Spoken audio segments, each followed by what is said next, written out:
Rome built the first World Wide Web, and it's leading us into the future.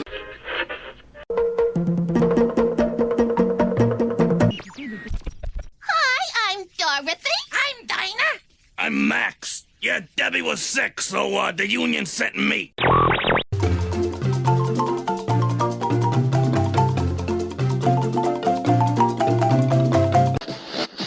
Yeah, as soon as I find a ladder, I'll be right up.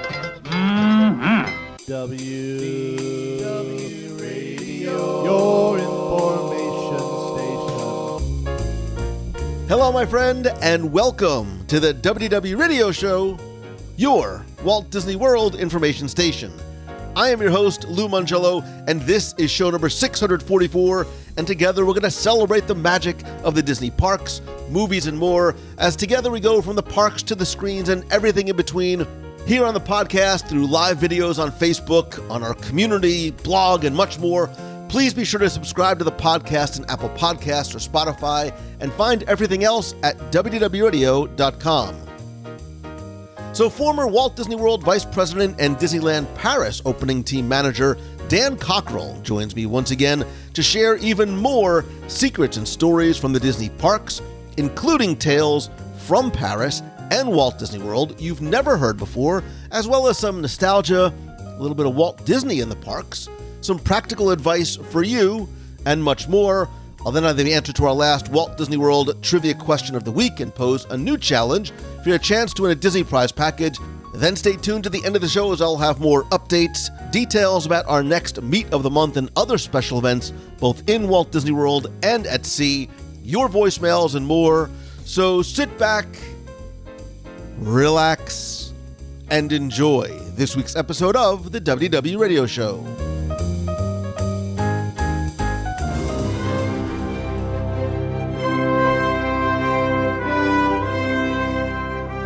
The Disney parks are replete with stories. It's why we go and why we go back year after year. And those stories are told with what is presented on stage, on screen, and on attractions. And of course, there's always stories behind the stories, the how, why, and sometimes more importantly, the who make these magical moments and experiences. And a very wise man once said that it takes people to make a dream a reality, and one of those people is Dan Cockerell. He is the former vice president of Magic Kingdom, of Epcot, Disney's Hollywood Studios at Walt Disney World, among many other roles. Dan's been on the show in the past, back on show 521, just after he retired from Walt Disney World. He also joined me most recently on show 585 to share some amazing, by the way, including what almost became of Galaxy's Edge, untold stories from Walt Disney World. And today he is back to share more stories from the parks and resorts that you probably have never heard before. So Dan, welcome. Great to see you again. You too, Lou. I always enjoy being with you. This is always fun. Yeah, we had a great time last time, and some of the stories that you told, especially from Star Wars, really resonated with people because, like I said, those are ones we haven't heard before, and especially a lot of us who are very deep into the Disney universe. Sometimes you feel like you've seen and heard it all. So having the opportunity to hear from you, especially in all the different roles you've had, both here domestically as well as overseas, really is a treat. And normally, my attorney background has me very well prepared, and I've got my list of questions and I've done all my research. We go into these blind. I am coming in just sitting back and relaxing and letting you do your thing. So I am very curious, one, as to how things have been going for you, and two, where you want to take us first. Yeah, thanks, Lou. I things have been going well. I'll tell you, I think everyone's seeing that. We're starting to see activity, go back to March last year, and 6 months worth of speeches and workshops were like gone overnight. And it was kind of unsettling. And I wasn't, I was just one person of millions of people who ran into that. I know it's been very challenging for everyone who's been on furlough. And I think hopefully people are going to come out of this being better, being more appreciative of what they have today. when things go well and you don't really know how precious everything is, family and your job and those kind of things. So I've really, I'm a big on making, when life gives you lemons, make lemonade. And so get the best out of this. And just remember, when you go back to your job and everything seems halfway normal, be appreciative of that. Don't take it for granted. But yeah, we're starting to see more companies looking to hire speakers and looking for help. And so we're starting to see some movement again, which is really nice. And, we moved to Colorado, sold our house in Orlando and moved to Colorado back in December. And since, let me see, if I take May, June, and July all together, we'll have been in Colorado for 8 days during those 3 months. So we haven't spent a whole bunch of time there. Our daughter lives there, so she took our Blue, our dog, for 3 months. We said, look, if this works out, maybe we'll babysit Blue and you can have her. So we're going to do an exchange program. But we spent some time in Puerto Rico doing some work. We were in Orlando for a couple of keynotes. And then at the end of May, we flew to France to spend a couple months visiting my wife's family. She's from Lyon in the south of France. And so we've been with her cousins and we've been, it's great. My cousin has an office. I've been using his conference room. And so I get up early in the morning. I go to work, get some work done. I go back and have lunch and then usually do all my calls in the afternoon with the time difference with the US. So it's been a really nice setup and to kind of do work from here. But Valerie, we're going to head back to the United States at the July 16th. So in a little while. So we have been here a couple months, working, doing stuff. Valerie left for Namibia and Africa for 3 weeks to go on a safari with a friend of hers and a group. So I'm here hanging out with my 89-year-old mother-in-law, and it has been fantastic. She's 89 years old. She has a garden. She knits. She walks and hikes. She cooks, she has her car, she drives. She is like a powerhouse. And so I called my kids the other day. I said, look, I just want to let you all know, this, but you have some great genes. You're very lucky because she does her thing. We sit down every evening and have a beer and talk about, life. She was 11 years old in 1944 at the end of World War II. And so she remembers all that. She remembers the Germans invading. She remembers the Americans rolling in and giving her a scoop of sugar. She hadn't seen sugar. And I don't know if she ever remembered seeing sugar, and gave her a scoop of sugar. It was like gold. So anyway, it was really interesting for an American to hear that because we just have never been invaded. That's not such a different concept. But speaking of Disney, I have Valerie, my wife, has a sister, and her sister has 3 kids. And so she has a bunch of grandnieces and grandnephews. I feel like those are the ducks, right? The nephews and nieces. But Maylene is her 5-year-old grandniece, and her birthday is coming up. And so I took her to Disneyland Paris 2 days ago. So I picked her up at 6 a.m. at her parents' house. We drove to the airport in Lyon. We got on the TGV, and 2 hours later, we're at Disneyland Paris. We spent the day there. And then got back, and I hadn't been there in 24 years. Ever since I left back in 1996, I hadn't been back. I've been to France many times, but never went to Disney. And we left. We took the 6:15 train back and had her home by 9:00 that night. And she was a pretty impressive. She went for 12 straight hours, but finally I broke her, and she passed out on the train. It was kind of a whose will is stronger. And I sent a note to her parents. I said, I think I broke your daughter. But she had a great day, and it was really fun for me to see the park. I have all these memories of having worked there and been there, and it looks great. I'd heard some conversations previously that had been kind of run down, and Disney bought out the rest of the ownership a few years ago, and I think they put like $300 million back into it, and they've really done a great job, and it looks clean, and it wasn't that full. I don't know what percentage they're running at, but it's only been open for about 10 days. So we spent the day there, and I came back with all kinds of memories, and I wanted to share some of the stories of the stuff that I remembered working there. First thing was kind of funny. The last job I had was in food and beverage on Main Street at Disneyland Paris. So on the right-hand side of the street, you have the Main Street. There's the cable car bakery. There's the Gibson Girl ice cream shop. So it's basically where Starbucks and the bakery, all that is at Walt Disney World. And so I went up to the window and I asked the lady, I was kind of halfway joking. I said, I'd like the coffret de capitaine, which is the captain's chest. And she said, well, what's that? I said, well, it's 3 cookies and 3 muffins in this box. And it looks like a captain's chest. She goes, we don't have that. And I said, well, you sold it before. And she said, when? And I said, 24 years ago when I worked here, you sold it. And she looked at me like I was crazy. And I kind of smiled a little bit. She said, well, sir, and she was very polite in French. She said, sir, just to let you know, I wasn't born yet. So I don't know anything about that.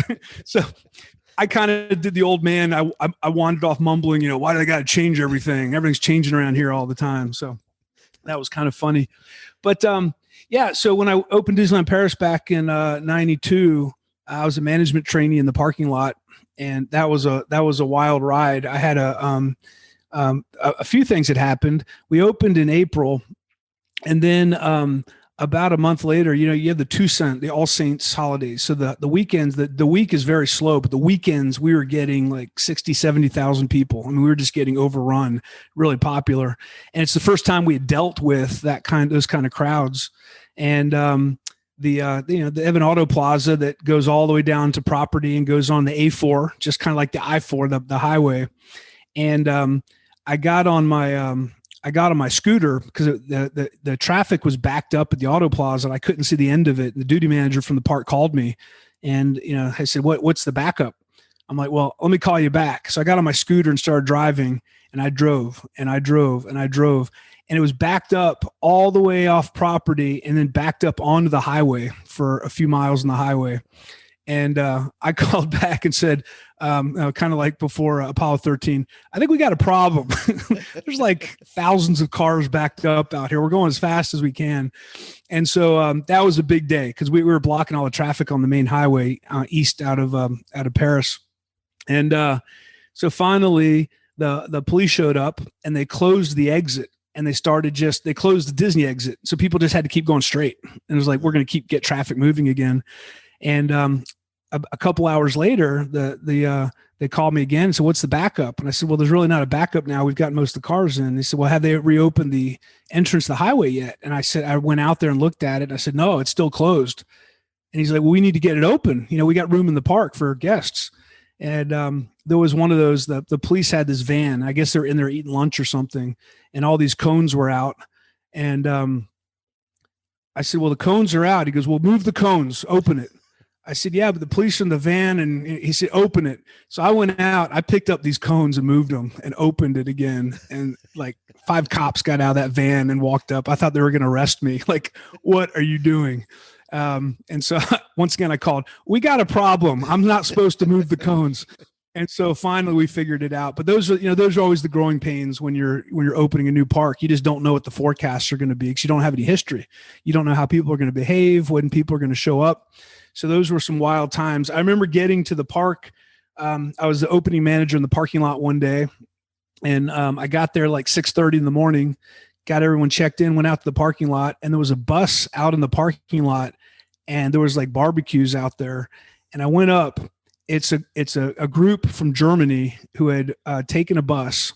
They chartered a bus. They got there at like, 3 a.m, slept. And when the sun started to come up, they put the barbecues out. They're out there with sausage, grilling. They were drinking beer and singing. Tailgating. And I'm thinking to myself, in the parking lot. In the parking lot. And I'm thinking to myself, okay, as a manager, I have to check this out and treat this very seriously. As a former rugby player, this looks like one of the best parties ever. So I wanted to join them, but I knew that if I joined them for a few beers early in the morning, that probably wouldn't be a good Disney management move to make.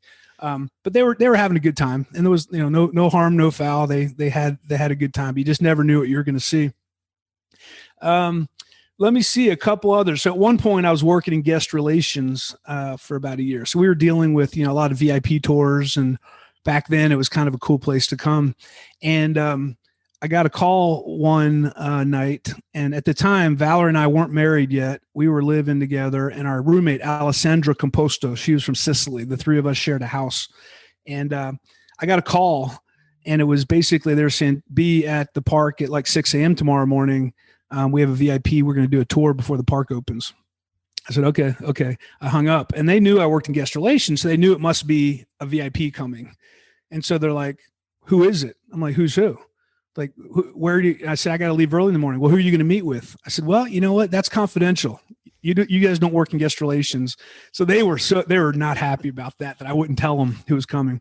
So I went that morning, I went to the Disneyland Hotel, and at the time, Steve Burke, who eventually became the CEO of NBC, he was the president of Disneyland Paris at that point. And he was there, and the director was there, and a couple other executives. And so we picked up the VIP at the Disneyland Hotel and drove to Frontierland. And we walked around Frontierland. This was before the park opened, and saw that. And he got to see everything. And then about an hour later, I dropped them, the whole group back off at the hotel and went on my way. And so that night I get back home, and Alessandra and Valerie are there. They're like, all right, now you got to tell us who it was, because he's gone now. I said, all right, well, here's the story. I said, I drive up to Disneyland Hotel, Steve Burke, all these executives come out, and Michael Douglas is with them. And Michael Douglas comes out, gets in the car. We drive backstage. We drive into Frontierland. He really wanted to see Frontierland because the Westerns and all that kind of stuff. And he wanted to see how Disney represented the Old West in France. And so he got some pictures and did his thing and took him back to the hotel. And then he got out of the car and he started to walk away. And at one point, and I hadn't talked to him at all. I hadn't met him, didn't introduce myself. He didn't say anything. He turned back around and came up to the window. And I opened the door and stepped out of the car. I said, Mr. Douglas, can I help you? And he said, what's your name? And I said, Dan Cockerell. He said, Dan, have you ever thought about being in the movies? I said, no, I haven't. He goes, well, I'll tell you, you should check it out. I think you may have some success there. Your look. And I said, well, thank you very much. And he went on his way. And the girls, my future wife and Alessandra, are like, no way, no way. I said, look, I got to admit to you, everything about that story was true, except the part of me talking to Michael Douglas. And once again, they were not happy with me. So that was kind of a cool experience. We opened Space Mountain in 1994. That was a couple years after the park opened. And this was right at the 25th anniversary of the moon landing.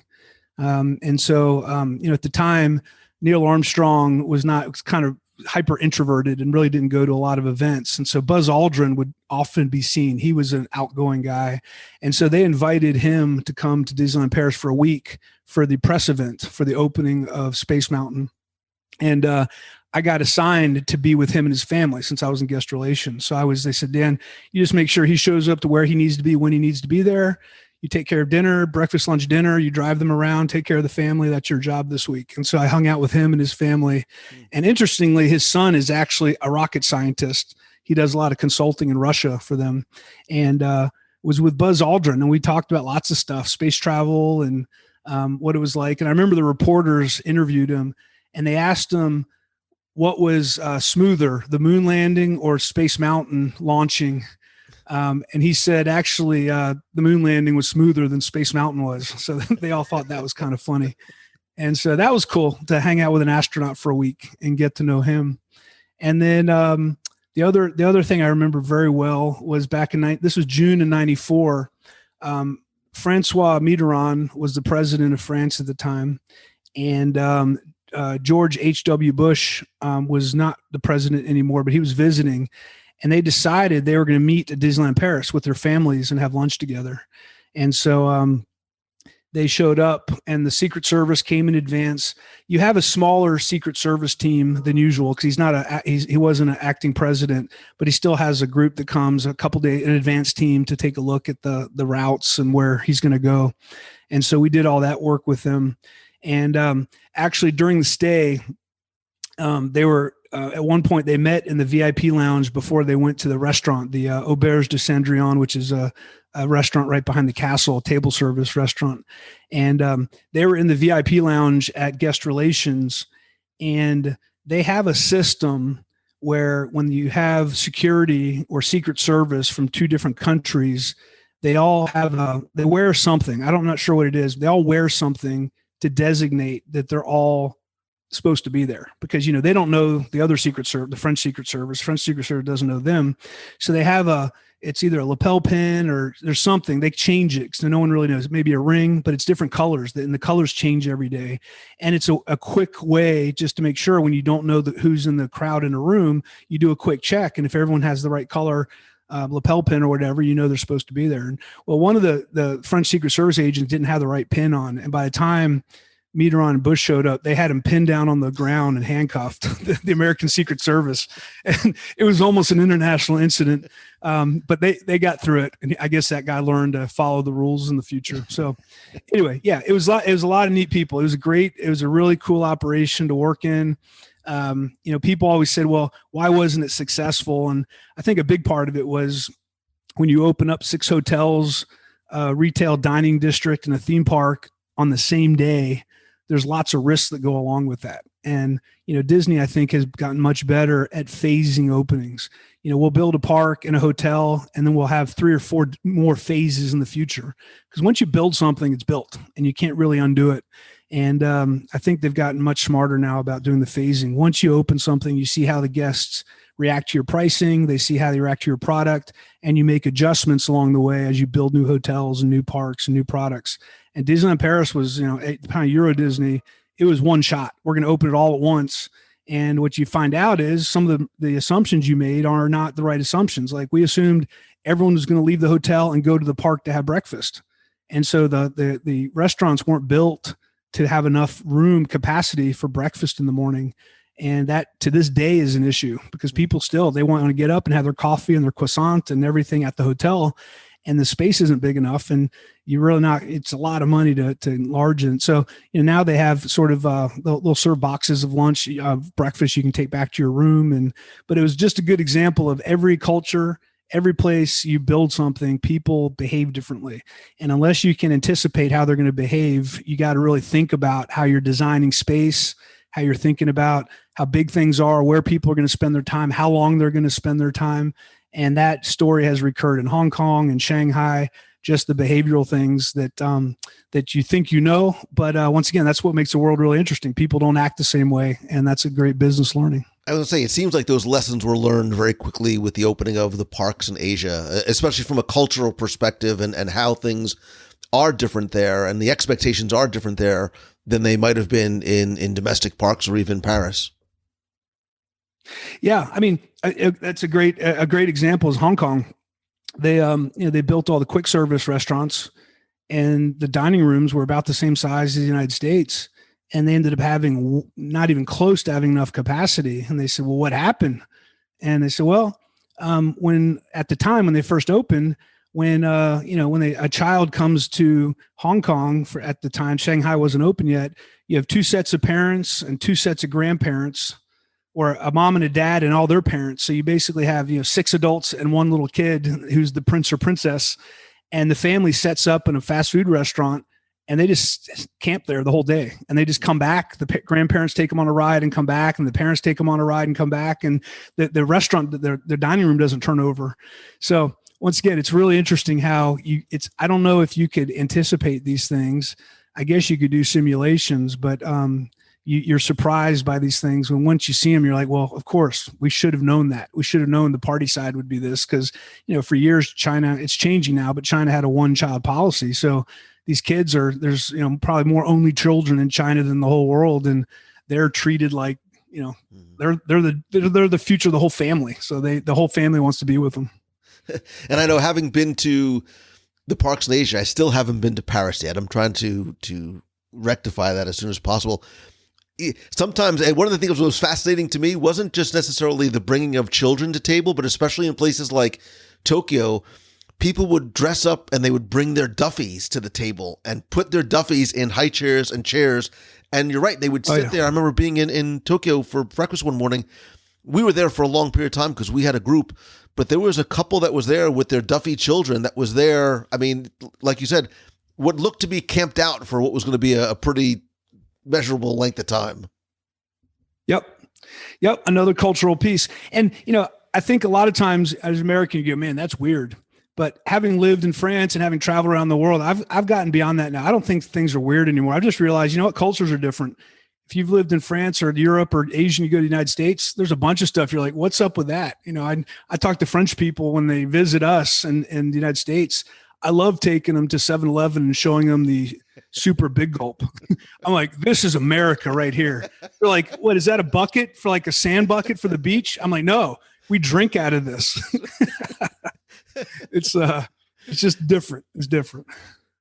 For people like myself who have never been to Disneyland Paris before, obviously, the park is similar, but also very different. If you had to, because I think some people say, well, I don't need to go to Paris because I've been to Disneyland, I've been to Walt Disney World, it's just another Magic Kingdom. What do you think is the most, not to sort of say important differentiator, but what do you think is one of the most important attractors for somebody who has never been to Disneyland Paris, the thing that you need to go and do or the thing you need to go and see? Yeah, well, I think on one hand, it's fun for me. It's fun to see how they've mixed even the languages, English and French, into the signage and because a lot of the fairy tales of Disneyland and of Walt Disney World come from Europe. And so these are stories that people know really well.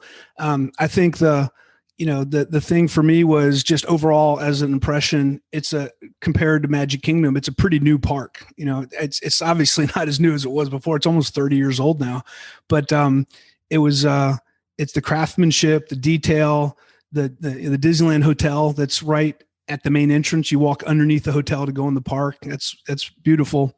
I would say Space Mountain is really cool. It was, the first one, it was basically H.G. Wells and From the Earth to the Moon. It was based on that story. And it's kind of that it reminds me kind of steampunk architecture of that attraction. You have Walt's restaurant on Main Street.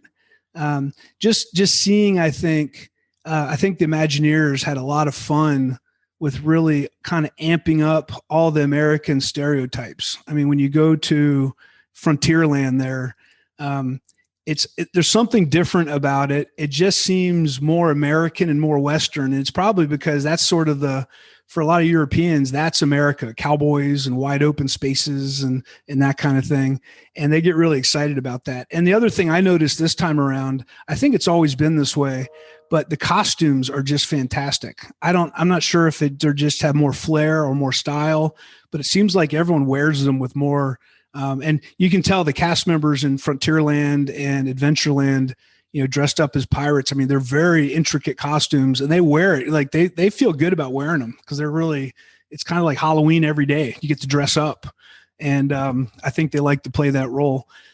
So those were some of them. You have the Indiana Jones coaster, which is it goes upside down. It's got a loop to loop on it, which is kind of cool. That's not, I don't think that exists anywhere else.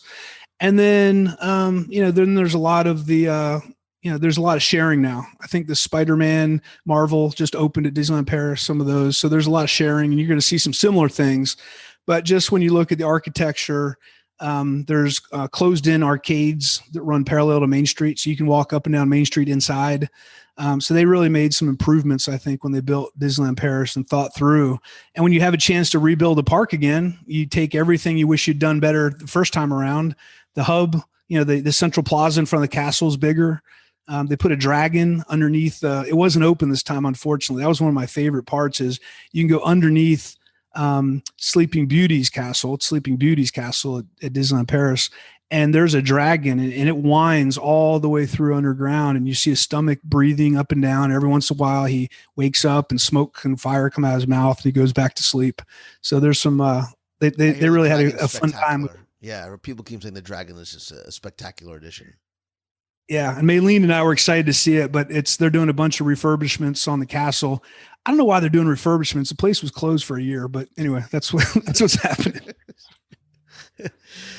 So let's sort of turn back a little bit to Walt Disney World. So when is the last time, and I know you haven't lived in Orlando for a while, but when's the last time you were back in Disney? I'm trying to remember the last time we went in the park. It was probably 6 or 9 months ago.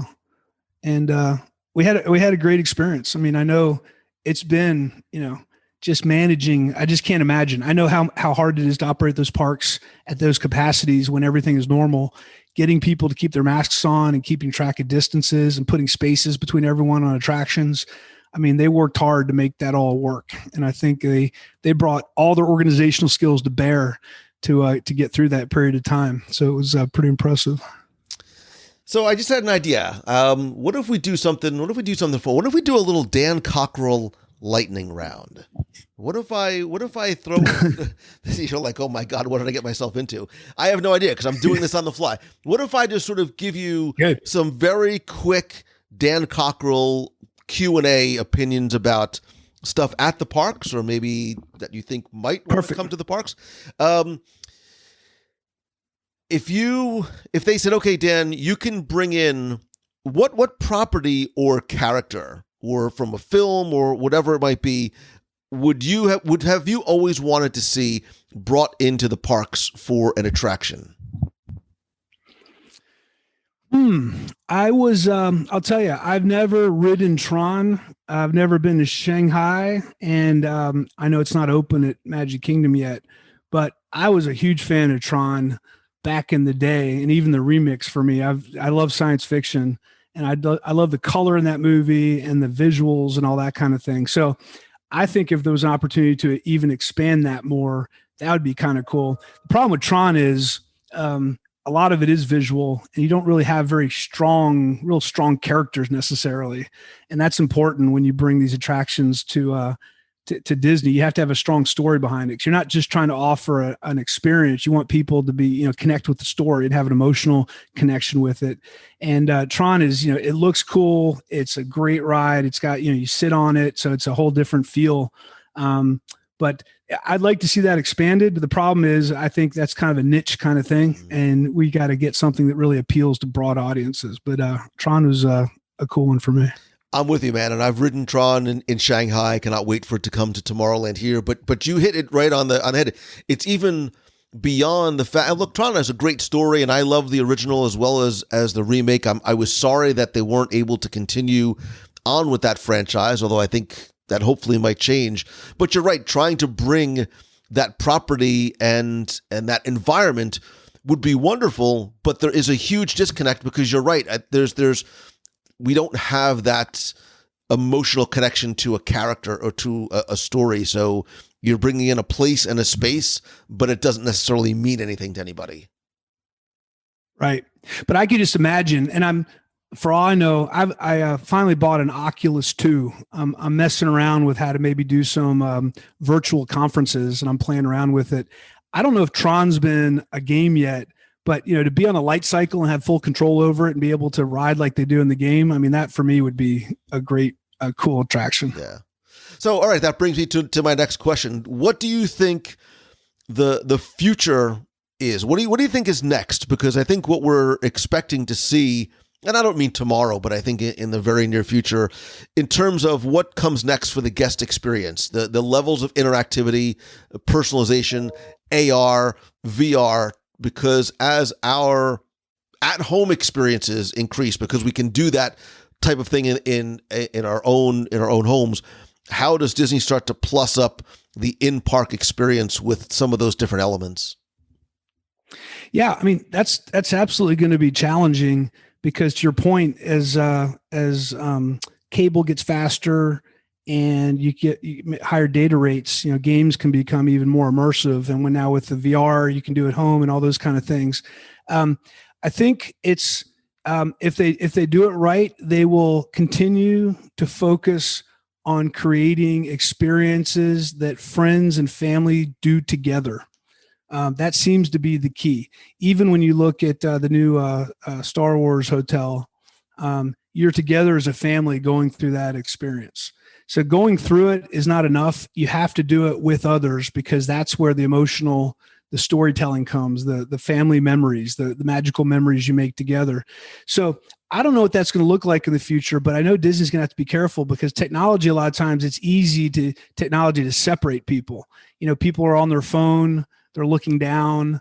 VR, often you're in your own little world on your own. Now you can interact with other avatars, but to walk that line between, we want to continue to tap technology They're gonna have to continue to this idea of the death of patience, I think, is going to continue. People don't want to wait for anything, and so I think Disney will also continue to have create a really great base experience, but have all kinds of buy-ups, right? Like they do today. There's tours you can do today. There's other experiences you can do today. Not everyone's going to be able to stay at the Star Wars Hotel. It's going to be extremely expensive and it's pretty limited, but those experiences will be available for those set of people who have the resources to do those. And I know that's been a dilemma for Disney for a long time. It had always been the American dream, apple pie, Chevrolet, and you always go to Disney as a kid.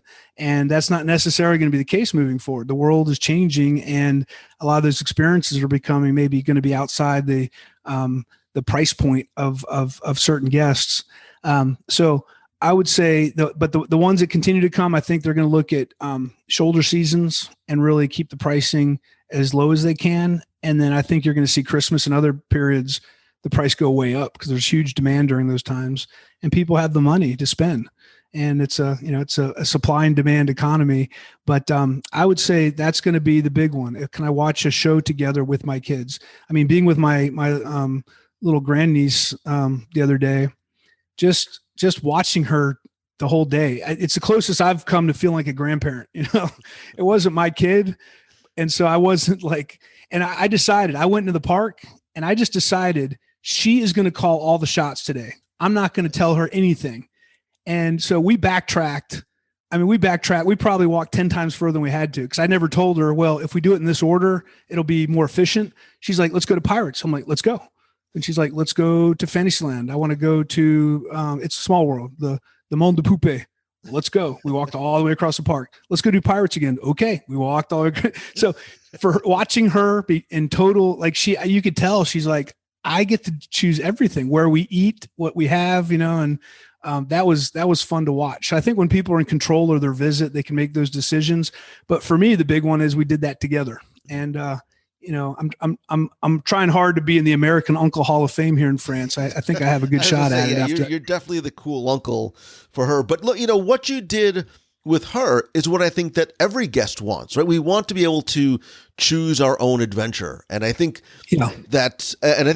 two things, what the technology looks like isn't necessarily key, but I think what our levels of expectation are going forward is, one, I think there's going to be the desire for almost a gamification of our experience in the parks. We see what they've done with Sorcerers of the Magic Kingdom. I have to imagine that interactive AR type experiences on your phone as you're walking through Fantasyland and you hold your phone up and there's a portal that appears in a wall. But I think too, we want the personalization of the experience. We want to feel that what we are seeing and doing is specific to us. Look, you can see the guest satisfier for something as simple as your name popping up because of your magic band at the end of Small World, or your name on a rock concert poster at Rock and Roller Coaster starring Aerosmith. That is going to continue to increase the feeling that I'm not experiencing the same thing as every other guest in the park, but this is something that is specifically tailored to and being addressed to me. Yeah. Yeah. And that's I think what you're talking about there is, it's how do you create an experience that's going to be different for everyone, but they still get to do it together. Because, this was the first time I wasn't in a hurry. I wasn't tracking how much we had done. I wasn't worried about, are we getting our money's worth? I was just like, I just want to walk and watch and wander around and just enjoy it. And I think a lot of guests, we get so caught up in, and I've seen so many kids that it's 11 o'clock and the kids are shaking the kid, wake up, we paid money, watch these fireworks. What are you doing? The kid just wants to go to sleep. Like it or not. Exactly. So, but some people want to plan and have everything planned out. Other people want to just wander and just, explore the park.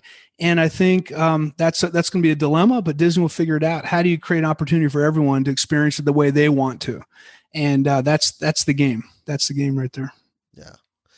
If you, if they said, Dan, you know what, listen, we need you back here. We want you to come back. You're such a visionary. You're so incredibly handsome. You should have been an actor. But if they said to you, we want to expand, right? We need to expand here in Walt Disney World, we have all of this property. We are going to give you just sort of unlimited budget to go do your thing. How would you look to expand? Would it be a fifth gate? What would it be? What do you think what do you either predict would be next for Walt Disney World in terms of growth opportunities? Or what would you, as someone who has been on the inside of the company and outside as a Disney enthusiast, like to see next? Yeah, I think more and more, and this is probably part of the baby boomers who have all the money, who are getting, getting their 60s and 70s now. They're like, look, I'm all for going to a theme park, but I want to be comfortable. I want to relax. I don't want to have to deal with all these lines and go, hey kids, you go visit. We're going to be in our cabana over here, or we're going to be in our little suite, or those kind of things. So I think there's an opportunity, whether you build them in the parks or you just have a separate area where kids can just go play. And, I see that all the time at Disney, where I remember years and years ago when I was working at Epcot, I'd come out of the gate right at Test Track there. And, the kids, there was always ducks there, and the kids were just having a ball chasing the ducks around. And I'm like, we built $100 million attraction, and the kids don't want to go into Test Track. They want to play with the ducks. Just put some boxes out there. Let them just play with some boxes, and they'll be like, no, exactly. Yeah. And I remember when I was little, my friend Wally Weiss, he had these giant Legos, and you could build like a real size playhouse with Legos. And I thought that was the coolest thing ever. And I still do. So I think there's something there for going back to simplicity a little bit and having people relax and just set up these nights. That's what Walt Disney did originally. I just want to set up a nice, relaxing environment where families can enjoy their time together. And the world has pushed and pushed and pushed for speed and efficiency and all these things. And I think there's an opportunity. And I think guests that would resonate with them is we're going to build some kind of, nature park, and we're going to have all these different playgrounds for the year 0 to 3, and then year 4 to 8. And they're going to be different, and all the way up to, 21 and over. And it's going to be, zip lines and these things and you can hang out, and you can, take a nap, and they'll bring food for you, and you can play games with your kids and play some board games. And every once in a while there's some animation that happens. And I don't know what that looks like, but I think there's a point where I see it with my kids. They want authentic, genuine experiences. And I think there's an opportunity to fill that gap somehow. I know another one that they'd been brainstorming for years is, what's the equivalent, and Star Wars hotels a little bit about it, what's the equivalent of an on-land cruise? What if you could check into a hotel and you or a property, and you'd be there for a week, and you'd never leave, and everything was done for you. And it was like a cruise, but you didn't go anywhere. You're just in that place. I think people just want to go in and just not have to think about things, and not have to plan, and just relax and let their kids just be kids and do what they want to do, and find that simplicity. So I don't quite know what that looks like, but obviously attractions are going to continue to be created. The pop culture is going to continue. Disney's going to continue to create new franchises, and they'll build attractions around those.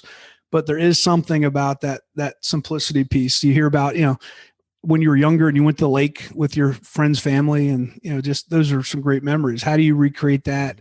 Now I don't know how you make enough money what Disney has to do. So that's there's margins and all kinds of other questions you have to work your way through, but that's the idea.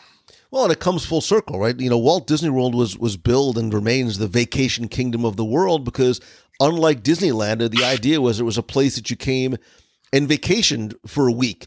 There was only one park. There was only a couple of hotels. You had the campground, but they wanted you, and there were so many things that were available to you to do, much like there still are, but I think it's sort of put on the back burner, that allowed you to take a few days outside the park. You can go horseback riding. You could do archery. You could take, a nighttime cruise. You could go, Dick Nunes never got his surfing wave machine working right. But the idea that there were simpler experiences. And I think to your point, Dan, you're right, because something like, a Castaway Key, right?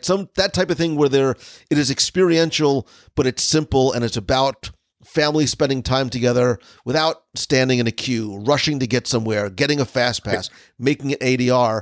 So your vacation at Walt Disney World is not necessarily exhausting and you need a vacation from it, but you're able Right. to have that downtime and relax. Yeah, exactly. If you were tasked to add one country to World Showcase, what would it be and why? Now, assuming, and just to make it easy for you, we'll leave any sort of financial and or political limitations out. So Sure. none of those things matter. Yeah.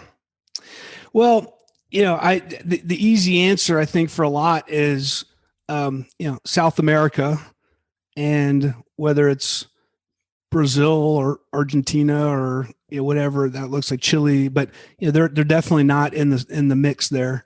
And Brazil is a very vibrant culture. I've been there a couple of times, and you think about Carnival, you think about the energy of the Brazilians, and I think there's a lot of opportunity there. And obviously, there's been rumors for years about that coming. And then there's somewhere along the line, I like the idea of Australia or New Zealand. They're the more and more articles I read, New Zealand has, I think, like the top 4 or 5 cities in the top 10 in the world, best cities to live in. And my cousin here in France, both his kids lived in New Zealand for a year when they were younger on a visa. And he said it's kind of like going back 50 years. Everyone says hi to each other. No one locks their doors. It's just kind of the way it was. And then you put in all the sports they have and their kind of lust for life. That would be a pretty cool one to have. Once again, that's kind of probably like Tron. I love rugby, so I'd love to see something like that. But once again, I think that wouldn't maybe necessarily the case. South Africa, that could have a great story when you think about the history of that country and making the changes they did without a civil war and all the strong and culture they have there. So I guess I kind of didn't answer your question because I just gave you a whole bunch of countries. So I don't know. No, more than one answer is always, listen, it's always good because you're right. There's so many different countries I think we would want to insert in for a variety of different reasons. Let's flip that question, right? Again, now you're in charge. You have literally the keys to the kingdom, Dan, and you are the head of the Walt Disney Company. Where else in the world would you build another Disney park or Disney property? Well, I think I don't know how long it's going to be, 10 or 15, 20 years from now, I think India will be ready. It's a lot of this is, and I'm looking at this not just from a creative point of view, but check all the boxes, income, qualified, having the right, that's why China works. You could argue China could do probably 3 or 4 more Magic Kingdoms and still have enough demand if you put enough across the country. But I don't necessarily know if I would put another full-size theme park. I think there's probably other creative ways to have Disney experiences put in and have available with different sizes without going all in. I look at places like Gaylord Palms, the way they do these huge atriums, and it's just it's a freestanding kind of like a resort. The Great Wolf Lodge, when you look at what they do, seems like Disney's been thinking about that for years and has had all kinds of different ideas. But when you go all in for an investment like a theme park and hotels, and it's a big investment. And once again, I'm not going to say it's unwieldy, but I think there's probably smaller, lighter, lower investment opportunities to make. Adventures by Disney has been chugging along for years. They're looking for the right formula because people want to have a Disney experience, but they want to have it in other places. And I think eventually they're going to find the key to that. They're going to figure out how to really start to grow that and offer the Disney experience, but going to these other places, which they're already doing today. But I think there's a lot of potential there. No, I think you're right. I think Aulani is a great example, right? You bring the Disney experience to a city or somewhere else, even domestically. Disney has always wanted to go to the Northeast, for example. And there was, they had Disney stores and Disney theaters, and there was talk, Disney's America was its own animal, but to have an interactive experiential Disney resort in New York or in, elsewhere around the country, I think you're right. I think that's the next That's the next thing for people that maybe can't or don't want to or have been there, whatever it might be, want the Disney experience, but can't necessarily get to the Disney theme parks. Yeah. Yep. That's right. What extinct attraction in Walt Disney World would you bring back?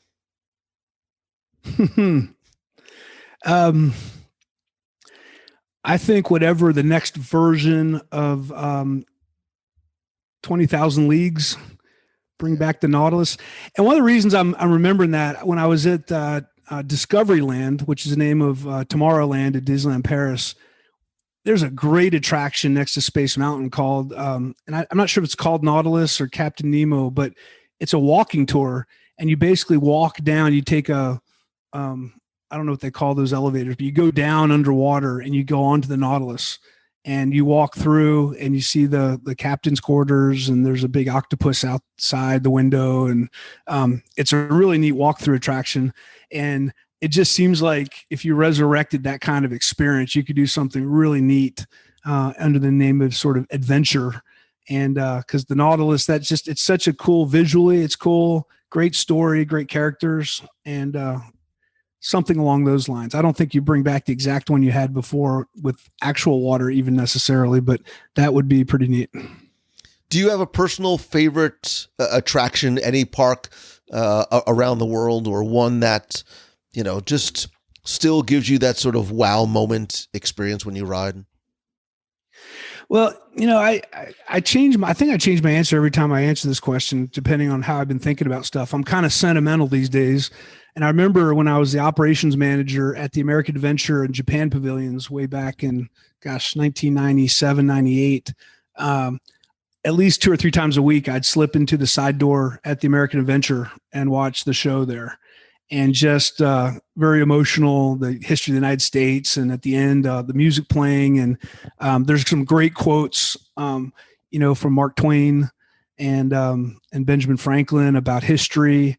And the fact that, that's the biggest downfall of any country is having plenty, having too much. That's the biggest risk to any country. It's happened over and over and over again. So I think there's some great lessons in that show. And it's just a really cool story and very patriotic. So I always kind of emotionally reacted to that one. The other one is Rock and Roller Coaster by Aerosmith. That's my wife's favorite, my favorite. I think we love the music. It's our kind of music. It's 80s.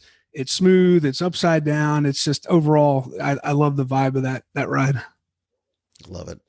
All right. So just to sort of start to wrap up and come around for full circle, we're talking about nostalgia and thinking back and sentiments. And one of the things I think about all the time, Dan, is Walt's presence in the parks, especially as newer generations get farther and farther away from the man, and even as new generations of cast members get away from knowing and understanding a lot about Walt.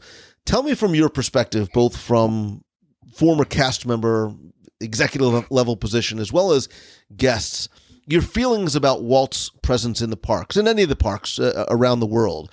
How do you feel it exists today versus the past? Is it something that you feel is still present, should be even more so, so we don't lose sight of, where this all really came from? Yeah, it's funny you ask that, because I've talked about that many times with people and employees and managers and HR, and I concluded, you know what? It's not key that people know who Walt Disney was and his life story and his history. That's nice to have, but it may not be very relevant to people who are working or employees that are working at Disney. But teaching them what his vision was, because that's real today. Walt Disney's gone, but what the experiences he was trying to create has not changed. And I think that's the genius. You go back, you look at the fact that he used to go to these carnivals with his daughters and sit on the bench and say there must be a better way, and created the theme park, created a 3-dimensional space from his animated movies that people could go step into and be immersed and escape reality. That's exactly what Disney does today. Whether you go to a movie, whether you play a game, whether you go on a cruise, you go to a theme park, that's exactly what the company's doing today. So I don't necessarily think it matters who he was. It's what his belief and philosophy was, and the fact that people understand what that is. We're here to keep people safe. We're here to give them warm hospitality, make them feel special, treat them as individuals. We want to put on a great show for them, and we want to do it in a really efficient way, the 4 keys. And as long as people know that, they really don't have to know who Walt was. They just have to know how this company operates.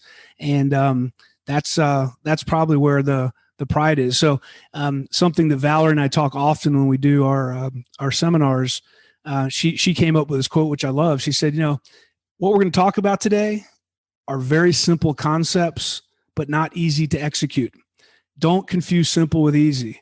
I want to be fit. Simple concept. There's nothing to argue with that. But that means you have to go work out 3 or 4 days a week, and you have to watch what you eat, and you need to get enough sleep, and you need to hydrate. Well, that's hard. Well, yeah, simple idea, hard to execute. And it's the same with theme parks. How do you put on that show every day for so many people at the excellence levels that you need to do that? And that's what I think people take pride in, is doing the impossible every day at Disney. And that's what Walt kind of looked at. So it's, it's not walking around memorizing Walt quotes. It's more about, I work in a place that has high standards and I know what they are. If it was Walt Disney came up with them, great. It really doesn't matter. I'm working for a company that upholds those. And I think that's where people have pride and striving to make that happen. And I think you can even extrapolate from that advice for somebody who wants to go to work for Disney, having that sort of mindset. You can teach anybody almost to do anything, but it's the mindset I think that Disney hires and elevates cast is because of that. Yeah. We talk about that. You hire for skills, passion, and attitude. At Disney, we really don't care about your skills because there's a really good chance you've never worked at Pirates of the Caribbean before. So we're going to teach you how to do that. Passion, why do you want to work here? That's nice to know. Attitude makes all the difference in life. And I used to walk the park. I would meet lots and lots of cast members. And at like the 1 out of every 10 or 1 out of every 12 college program, I'd end up giving my business card and say, give me a call. I want to talk with you more, because they just had something that was different than everyone else. They looked you in the eye. They shook your hand. They were sharp. You could tell they were interested. And that little extra attitude they gave you, for me, I'm like, I want to help you because I know you have something extra. And it's hard to teach that. But there's just such a little extra effort to make. And I know I talk to people all the time. Well, I'm not lucky. I don't get these chances. I'm like, chances are all around you. You just have to step up and embrace those moments and just don't be staring down at your phone. Go talk to somebody. The person you're sitting next to, that could be your next job opportunity. That could be your next engage. And people say, well, I'm shy. Well, you better get over that, because the world revolves around relationships. That's how you get jobs. That's how you get opportunities. And so those are the kind of people that Disney hires, those people that have that attitude. Say, you know what, you train me or don't train me, I don't care. I'm going to go do a great job, period. And when you can find people like that, they're like gold. Yeah. And you're right, Dan. It's hard to teach that, but I think this is what you are. It's easy to be an example of that and to show people. And if they choose to follow that lead and learn from that on their own, I think that's what makes an exceptional employee, an exceptional leader, certainly an exceptional cast member, which is what I have always thought you are, both personally and professionally. I always appreciate chatting with you, you sharing your stories, you're sharing your insight about life in and out of the parks. I will link in the show notes to where people can find you, dancockerell.com. Just very quickly, tell people, I know you have 1 book, 2 books? Yeah. How's the Culture in Your Kingdom is my book that came out last August. And we just came out with a book we self-published with Valerie and my father and a couple other gentlemen, Jorge and Enrique, who are industrial engineers, called Hardwiring Magic. And we just looked at how do you operate a world-class operation through the lens of an engineer. And so, we put it on Amazon. It's $3.99 for the ebook and $9.99 for the paperback, 79-page book. And we're pretty proud of it. It's kind of a blueprint for any company that wants to put together how to operate like Disney does. And there's a couple other in the works. So we'll let you know when those are ready to come out. Nice. I'll link to those in the show notes over at WDWRadio.com. Dan Cockerell, I sincerely appreciate you, brother, for coming on again. We will have to do this again one day soon, share some more stories. Thanks for having me, Lou. Great talking with you.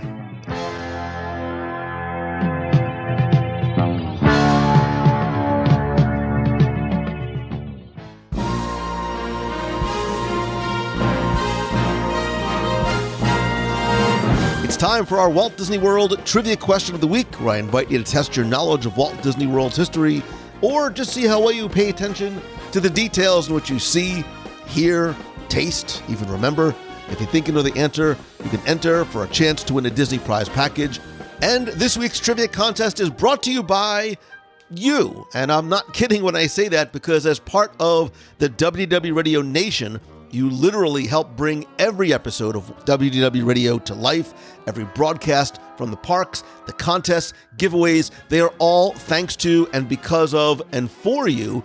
And if you want to find out how you can help make that happen for as little as $1 a month and get cool exclusive rewards as part of the Nation, like monthly scavenger hunts, we do group video calls, access to our private Facebook group, shirts, stickers, monthly care packages, and much more. And by the way, it also helps our Dream Team project, which benefits the Make-A-Wish Foundation of America. To find out more and join the WDW Radio Nation, you can visit wdwradio.com/support. Now, before we get to this week's question, we're going to go back, review last week's, and select our winner. So last week was all about the Epcot International Food and Wine Festival, which I went back to again yesterday. So good. And I told you last week that the first Epcot Food and Wine Festival was held in 1996. It was really the brainchild of George Kalogridis. But your question last week was to tell me, how long did the first official Food and Wine Festival last? Now, I was clear because there was this sort of weekend-long wine festival that was held in previous years, but I was looking for that 1996 Epcot International-ish Food and Wine Festival. And thank you if you entered, got this one correct, or again, were creative with answers. And yes, quote, longer than one day is technically correct. Not necessarily what I was looking for, but kudos to you for being creative. But the first Epcot International Food and Wine Festival ran 30 days from September 28th through October 27th and replaced that one weekend festival that was held one time in previous years. Now look at the festival, which runs really from mid-July through late November, which is not a bad thing. Anyway, I took all the correct entries, randomly selected one, and last week we were playing for a prize package that includes a brand new WDW Radio pin and keychain and a bonus surprise prize as well. And last week's winner, randomly selected, is Zachary Medina. So Zachary, congratulations. I'll get your prize package out to you right away. If you played last week and didn't win, that's okay, because here's your next chance to enter in this week's Walt Disney World Trivia Challenge. So this week, we're going to go from Epcot Center over to Disney's Hollywood Studios, because this week I want you to tell me, what was the original name of Walt Disney Presents in Disney's Hollywood Studios? Remember, Walt Disney's Present is that interactive museum-like display and show and character meet and greet located between the Animation Courtyard and Toy Story Land. If you haven't been there, get there. It's so good. But what was the original name of Walt Disney Presents in Disney's Hollywood Studios? You have until Sunday, August 15th at 11:59 p.m. Eastern to go to WDWRadio.com, click on this week's podcast, use the form there. And again, this week you're going to play for the pin, the keychain. I'll throw in a sticker and a mystery prize as well. Also, be sure to stay tuned to my Instagram this week for another giveaway. No trivia knowledge necessary. I'm at Lou Mongello on Instagram. So good luck and have fun.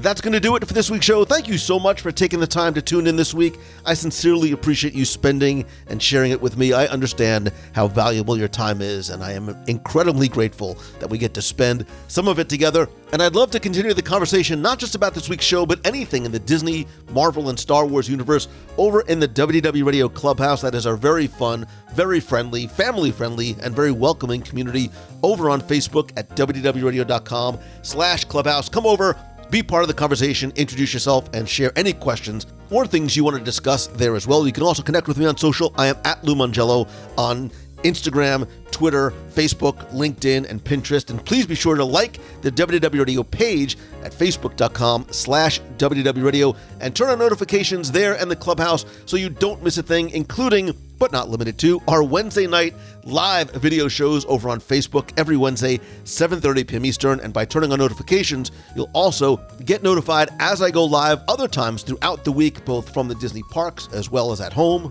and other locations like at sea.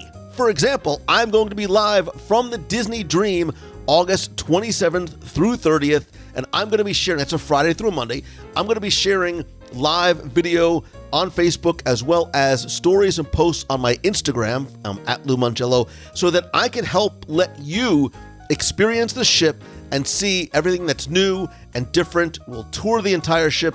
Also, I want to get your questions, most importantly, answered while on board. Becky Menken from Mouse Fan Travel and I, we're going to take you through the entire voyage from the boarding process through disembarkation so you can see firsthand, unedited, unfiltered, unproduced, exactly what the experience is like. This way, when you're ready to cruise, you'll know exactly what to expect. I'm also currently sharing how the pre-cruise process works and has changed and improved on posts in our Facebook group at wdwradio.com/clubhouse. So for example, I just went through the pre-cruise process, including filling out all the documentation on the Disney Cruise Line website, as well as on the Safe Passage website, so you can learn more about what you need to know and what you need to do before you even get on board the ship. I've shared links and detailed screenshots so you know exactly what to expect. But like I said, more importantly, when we get on board, I want to be able to show you the entire process. And if you have any questions, including things that you might want to know or see, you can post them ahead of time in the clubhouse. I've already posted a link there so you can share some of your questions. I'm going to literally bring your list of questions with me, and we're going to take them live as well during the broadcast to make sure you have everything you need to know. Again, the best way to make sure you don't miss a thing is by liking the WDW Radio page and turn on notifications there, as well as joining the WDW Radio Clubhouse, turning on notifications there as well. And if you're thinking about cruising, I would love for you to join us on one or more of the group cruises that we're going to be doing starting in February. Our first cruise is going to be the Marvel Day at Sea cruise, February 5th through the 10th out of Miami. We're also going to do an inaugural cruise on the brand new Disney Wish, June 20th, as well as a Very Merry Time cruise on December 5th. If you go to WDWRadio.com, you can find out more information. More importantly, just go directly to WDWRadio.com/events. That will take you to our Facebook page that has links to where you can get a free, no obligation quote from Mouse Fan Travel to join us on any or all of the cruises. In terms of other events, stay tuned to the clubhouse as well as the show and socials. I'll be sharing information and dates and details for our next Meet of the Month in Walt Disney World coming up in just a couple of weeks. You can also find out about my Momentum Weekend Workshop in Walt Disney World, November 13th through 14th. It's currently more than 50% sold out, but if you're looking to turn that thing that you love into the thing that you do and turn your passion into your profession, whether you are a blogger, have a brick and mortar business, social media content creator, whatever it might be, if you go to LouMangello.com/momentum, you can find out more and take advantage of our early bird pricing, which ends at the end of this month. I mentioned earlier in the show that WDW Radio Nation. I want to take just a second to thank some of the new and longtime members of the WDW Radio Nation family. I am sincerely grateful to and for you. I love you, and I love being able to give back to you each and every month. I want to thank some new and longtime members like Brittany Griffin, Heather Nichols, Tim Brown, Ashley Scarpa, and Quincy Julian. Thank you again. To find out how you can help the show and get exclusive rewards every month, please visit wdwradio.com/support. And speaking of thanks, again, all I ask is that if you like the show, please help spread the word. I would be incredibly grateful if you could do it either by sharing out a link to this or your favorite podcast, or just by taking a couple of seconds to rate and review the show over at Apple Podcasts. I want to thank Amanda Hebert, who says, I love listening to the WDW Radio podcast. It brings me closer to Disney when I can't be there, and I love the in-person dining reviews. Keep up the great work. And Secretary Susie says, keeps the magic alive. I can't visit Walt Disney World as often as I'd like, but listening to WDW Radio keeps the magic alive in between trips. Lou's positive attitude and in-depth information about Disney World, as well as his fun guests and interviews, makes this the podcast I listen to each week. Amanda, Secretary Susie, thank you again so much. Again, just search for WDW Radio in Apple Podcasts, or if you go to wdwradio.com/iTunes, it'll show you exactly how and where to do it. Finally, most importantly, again, thank you. I'm feeling excessive amounts of gratitude for you this week, just as I do, honestly, every single day. Know that a day does not go by that I am not grateful for the opportunity and the blessing that you give me simply by your friendship and by listening and just the community that you have created both in person and online. If there's ever anything I can do for you, please let me know. But all I ask is that you please continue to help choose the good, to find the good in everything and everyone that you do and encounter, and you'll pay that forward by being the good. And it's simple. It's just by setting a positive example and doing positive things to and for other people, because I promise you that positivity is contagious, and we need a little bit more of that, I think, now more than ever. I love you so much. I appreciate you even more, and I really do hope that this is your best week ever. So until next time, thanks again. See ya. Hey Lou, this is Ryan calling from New Jersey. Just got back from my honeymoon, and to answer your question, my favorite food was the teriyaki chicken bun over in the Japan Pavilion.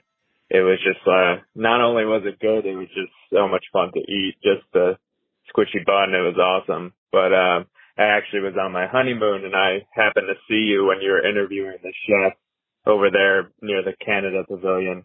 Didn't want to interrupt, but what I would have said was that thank you for making my honeymoon special.